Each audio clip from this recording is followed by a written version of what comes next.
Bom dia, Jesus Cristo é o nosso amado Senhor. No livro do Gênesis, no capítulo 2, do verso 4 ao verso 9, a palavra do Senhor diz assim: Esta é a gênese dos céus e da terra quando foram criados, quando o Senhor Deus os criou. Não havia ainda nenhuma planta do campo na terra, pois ainda nenhuma erva do campo havia brotado, porque o Senhor Deus não fizera chover sobre a terra, e também não havia homem para lavrar o solo. Mas uma neblina subia da terra e regava toda a superfície do solo. Então formou o Senhor Deus ao homem do pó da terra e lhe soprou nas narinas o fôlego de vida, e o homem passou a ser alma vivente. E plantou o Senhor Deus um jardim no Éden, na direção do oriente, e pôs nele o homem que havia formado. Do solo fez o Senhor Deus brotar toda sorte de árvores agradáveis à vista e boas para alimento. E assim a árvore do e também a árvore da vida no meio do jardim e a árvore do conhecimento do bem e do mal.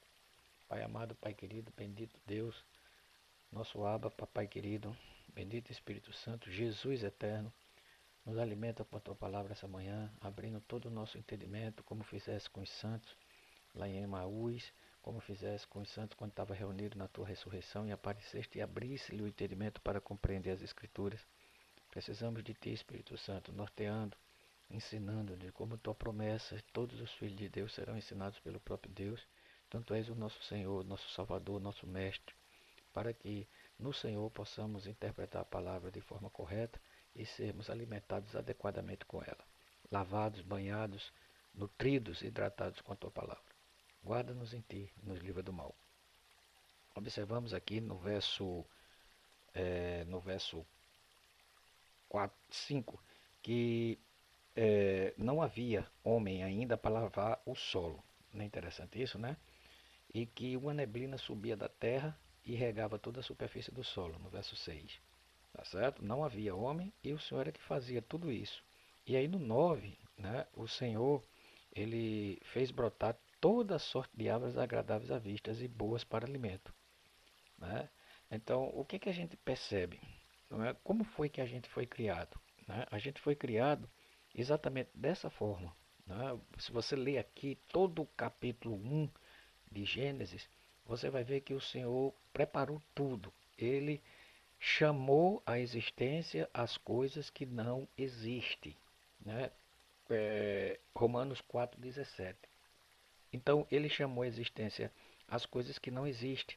Ele criou todas as coisas, ele formou um enxoval, podemos dizer assim, que João, no Evangelho lá, ele diz 3,27, no Evangelho de João 3,27, que o homem não pode receber nada se do céu não for lhe dado. Então, tudo é como é que a gente pode dizer, um reflexo, né, do que acontece nos céus aqui. Então, assim como um casal prepara o enxoval do bebê quando está para chegar e quando ele chega está tudo pronto, o Senhor em Gênesis 1 fez tudo isso. Criou tudo, a gente não fez absolutamente nada.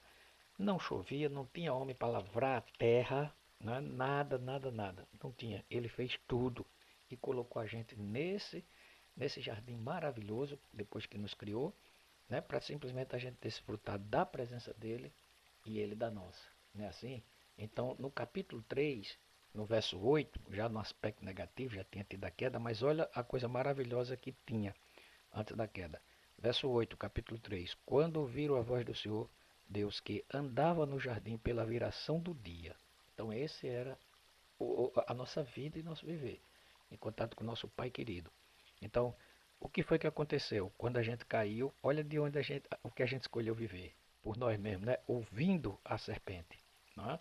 Porque não existe independência. Né? Se você ler a Bíblia com toda coerência, na dependência do Espírito Santo, ele vai te mostrar, leia, pondere e vá diante do Senhor, que não existe independência como se fala. Ou o homem ele é governado pela árvore do conhecimento e alimenta Satanás, ou ele é governado pela árvore da vida, alimentado por ela, tá certo? E ao invés de alimentar Deus, é alimentado pelo próprio Deus.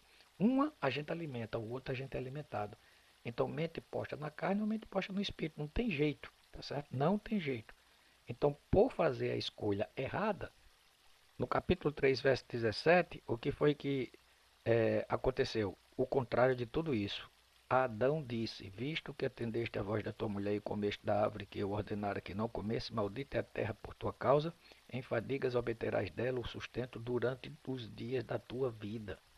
Que era puro e santo, agora vai produzir, verso 18, carnes e abrolhos, e tu comerás a erva do campo. Verso 19, no suor do teu rosto comerás o teu pão, até que tornes a terra, pois dela foste formado, porque tu és pó, e ao pó tornarás. O que é que o Senhor quer nos ensinar essa manhã? A incoerência, a incompatibilidade da nossa vida. Ponderem e vão diante do Senhor. Por que tanto sofrimento? Uma das formas com que a gente pode entender nesses capítulos. Nós não fomos criados para emprego. Nós não fomos criados para aquilo que a gente coloca em primeiro lugar. Tá certo? Tem que trabalhar 30 dias para no final do dia receber um salário. Lembre que isso foi estabelecido depois da queda, visto 17, 18, comerás, tá vendo? Mas nós não fomos criados para isso. Por isso que tanta incerteza, tanta, tanta angústia, né? Porque a gente vive uma incoerência ou incompatibilidade, certo? A gente tem que encorajar os irmãos, a gente tem que estar se encorajando aqui todos os dias a viver uma vida para a qual nós fomos criados. Coma do Senhor, beba do Senhor, vá para a comunhão, vá para a reunião. Ou seja, aquilo que a gente foi feito para viver, tá certo? A gente tem que estar encorajando, como se não fosse. E aquilo que a gente foi feito para não viver, a gente simplesmente vive. Ninguém precisa estar encorajando ninguém para pecar. Ninguém precisa estar encorajando ninguém para deixar de ter comunhão ou de reunir. Ninguém precisa estar encorajando ninguém a não ler a Bíblia. Isso já faz parte, mas não entende que isso é uma incoerência, uma incompatibilidade.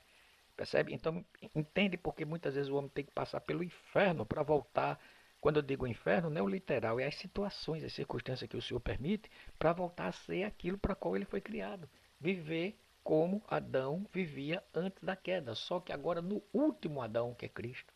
Percebe? Que o Senhor nos livre, que o Senhor nos lave a nossa mente e mostre que nós não fomos feitos para aquilo que a gente prioriza tanto. Nós somos feitos para Ele, por isso que aprendamos a priorizá-lo. E agora, nesse contexto negativo, na dependência dele, tá certo? O Salmo 37 vai nos ajudar demais, entendeu? Vai nos ajudar demais. Leia o Salmo 37, porque dentro dessa coerência, dessa incoerência, nós não vamos mais viver nessa incoerência, nessa incompatibilidade. Nós vamos nos voltar e viver a realidade do jardim, dependendo dele, para que a gente alcance as maiores bênçãos que podem acontecer nas nossas vidas, ou melhor dizendo, a maior bênção que pode acontecer nas nossas vidas é a comunhão com o Pai, como se a gente nunca tivesse caído. As demais coisas vão seguir. Por isso que ele diz que busca o reino, sua justiça, e todas as coisas vos serão acrescentadas. Que o Senhor tenha misericórdia mais de nós e nos conduza nele. Amém.